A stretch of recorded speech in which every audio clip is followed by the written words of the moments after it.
हरोर गांव के बीचों बीच एक पुराना पीपल का पेड़ था। लोग उसे पीपल वाला चौक कहते थे। दिन के समय वहां चहल पहल रहती, बच्चे खेलते और बुजुर्ग ताश खेलते।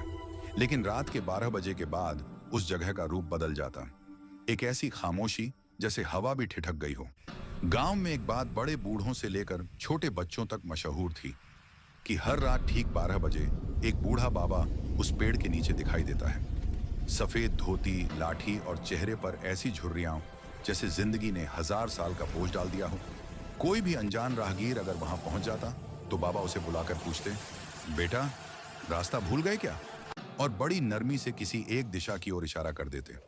लोग कहते थे कि बाबा गांव के सबसे नेक इंसान थे, पर वो 5 साल पहले मर चुके थे। पहला हादसा एक बार पास के गांव का लड़का रवि रात को देरी से लौट रहा था। बाइक की हेडलाइट झपक झपक कर बंद हो गई और वह उसी पीपल वाले चौक पर रुक गया। अचानक अंधेरे में उसे वहीं सफेद कपड़े वाला बाबा दिखा। बेटा इधर से जाओ, तुम्हारा रास्ता उधर है। रवि ने धन्यवाद कहा और बाबा की बताई दिशा में निकल गया। उसके बाद रवि कभी वापस नहीं आया। केवल उसकी टूटी हुई बाइक मिली, वो भी दूसरे ही दिन पीपल के पेड़ के नीचे उल्टी पड़ी।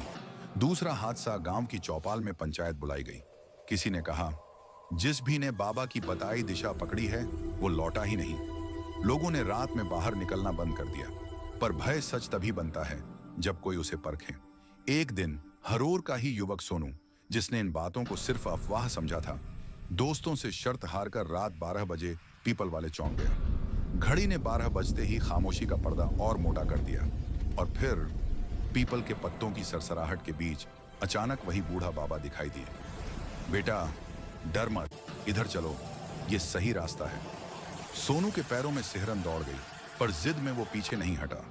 वह धीरे धीरे बाबा की बताई दिशा में चला और अंधेरे में गायब हो गया। अगली सुबह चौक पर सिर्फ सोनू का चप्पल मिला, एक ही चप्पल। सच का सामना अंत में गांव के पुजारी और कुछ बड़े बूढ़े लोग सच जानने निकले। उन्होंने तय किया कि रात के 12 बजे वही पेड़ के पास बैठकर देखेंगे कि ये बाबा कौन है। रात आई, सन्नाटा गहराया। 12 बजते ही बाबा फिर प्रकट हुए, लेकिन इस बार वे पुजारी को पहचान कर तिलमिला उठे। तुम लोग क्यों आए हो? उनकी आवाज अचानक खुरदरी और गूंजदार हो गई। पुजारी ने मंत्र पढ़ना शुरू किया। पीपल के पत्ते ऐसे कांपे जैसे तूफान आ गया हो। बाबा का चेहरा मरोड़ने लगा। उनकी आंखें गड्ढों में समा गईं और पूरा शरीर धुएं में बदलकर काला पड़ने लगा।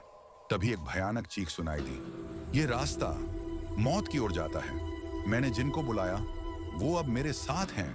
मंत्रों की शक्ति के सामने वह काला धुआं चीखता चिल्लाता पेड़ के ऊपर उठा और अगले ही पल गायब हो गया, मानो कभी था ही नहीं। इसके बाद गांव वाले कहते हैं कि वो बाबा कभी इंसान थे, पर मरने के बाद उनकी आत्मा भटकने लगी। जो भी उसे दिखता वह उसे अपने साथ परलोक की ओर ले जाने की कोशिश करता। आज भी पीपल वाला चौक खाली पड़ता है। लोग शाम होते ही रास्ता बदल लेते हैं। कहते हैं अगर रात 12 बजे वहां से गुजरो और कोई बूढ़ा आवाज देकर पूछे, बेटा रास्ता भूल गए क्या, तो बिना पीछे मुड़े तेज कदमों से आगे बढ़ जाना, वरना शायद अगली सुबह तुम्हारी सिर्फ चप्पल मिले।